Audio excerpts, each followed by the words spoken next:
Hello friends, let us discuss the another method of revarnishing is the vacuum impregnation process.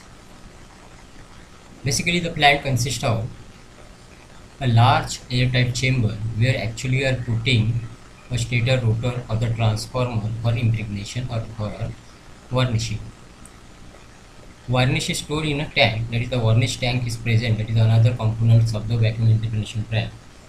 Third component is the compressor to create a vacuum or pressure. In vacuum impregnation process, all the air is removed from the airtight chamber. So varnish occupies all such spaces. After this, the proper baking is done, the varnish is perfect and true. This is the simple background or the summary of the vacuum impregnation plant. This is how the vacuum impregnation plants look like. Right? There are the three main components. One is the vacuum impregnation chamber, where we are putting the stator or the rotor or the transformer. Another is the varnish tank, where the varnish is present. The varnish and the vacuum impregnation chamber are connected through the pipe, and there is a valve to control the flow of varnish. Another is the compressor vacuum exhauster, that is the compressor to create a vacuum in a vacuum impregnation chamber or to remove the air from the vacuum impregnation chamber. Another part or the parameters present in the vacuum impregnation plant is the heater. This heater is to circulate the heated steam to the vacuum impregnation chamber so that the moisture or the water which is present in the vacuum impregnation chamber will be dried out or it will be vaporized. Let us start the process how vacuum impregnation plant work. Right? First is the wound armature stator or the rotor is placed in the chamber by opening the top cover, then it tightly close. Simple. Stator or the rotor is placed inside this vacuum impregnation chamber by opening this top cover. Right? After placing this cover or the tip will be closed very tightly so that outside air cannot be entered or outside water cannot be entered during the process to the vacuum impregnation chamber. Then the chamber is heated up to the 100 degrees centigrade by circulating the steep or hot oil through the jacket of the chamber, and the temperature is maintained for near about 4 hours. Means simple.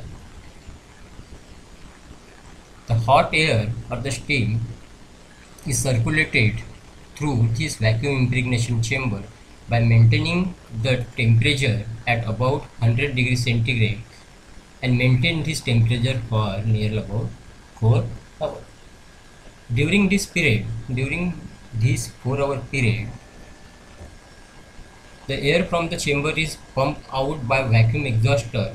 The air which is present in the vacuum impregnation chamber will be pumped out through this vacuum exhauster by opening this air dryer, right? Which help the vaporizing the moisture present in the coil and removing the same completely. Then the insulating varnish from the tank is allowed to flow to the chamber. Flow into the chamber till the varnish in the chamber comes to the level in which the winding completely immersed. Simple process. Then open this valve and allow the varnish to flow through this pipe to the vacuum impregnation chamber. The level of this varnish is such that the transformer or the stator or the rotor or the machine which is present in this vacuum impregnation chamber will completely immerse. Then the wall of the varnish tank is closed and the pressure from the compressor about 1.4 to 2.1 kilogram per centimeter square is maintained or applied above the varnish surface, which will make the varnish to be forced in all the porous spaces in the coil. Simple. That the compressor pressure is to be maintained 1.4 to 2.1 kg per centimeter square above the oil about the varnish which is present in the vacuum impregnation chamber, right? About the vacuum impregnation chamber, and varnish is made to flow back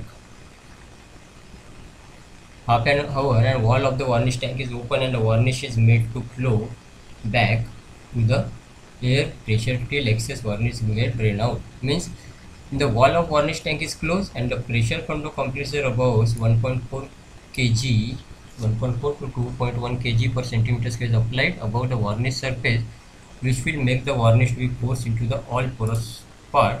Means in the coil where the voids are created, all the voids or the air pockets will be completely filled with the varnish or the oil, right? Then the pressure is maintained for half an hour. This pressure is maintained for half an hour, which is created due to this vacuum exhaust or the compressor. Half an hour that pressure is maintained, and the varnish tank wall is open so that the varnish which is present inside the vacuum impregnation chamber will again flow back to the varnish tank. After completely drying out the varnish, close this wall which is connected in between this and the varnish tank. Then the wall is closed and the armature is being baked in a chamber at 100 to 100 degrees centigrade for nearly 8 hours. After this process, again we will start the heater and temperature is maintained about 100 to 110 degrees centigrade for what period? For about 8 hours, so that the coil is completely dried out and varnish is completely dried out. There should not be any wet parts available in the vacuum impregnation chamber. And the air and the circulating steam out of air in the jacket is then stopped and the armature of the stator is removed. Now the process is over. Now open the tip of this vacuum impregnation chamber and taken out this transformer or the rotor and the stator out of this vacuum impregnation chamber. This is how the revarnishing of the stator and the rotor and the transformer is done through this vacuum impregnation process. Have you understood this? This is a simple method, right? Let us summarize these. Right? Initially we start the heater and hot steam or the air flow through the vacuum impregnation chamber. Then we will start the wall of this varnish tank, the varnish allowed to flow to the vacuum impregnation chamber. Now after that the compressor is on by opening this hole over the surface of this varnish, so that all the voids of the air pocket present should be filled with the varnish, right? Then after some time this is stopped and the varnish wall is open and is wall through this wall. The varnish which is present in the chamber should flow back to the varnish tank. After that this device or the equipment which is present in the vacuum impregnation chamber will be dried out by circulating the hot air or the steam, and temperature is maintained near about 100 to 110 degrees centigrade. After this process the air is removed and this chamber's cover is open and the transformer and the stator and the rotor is taken out. Now it is ready to use. This is the process of vacuum impregnation. Thank you.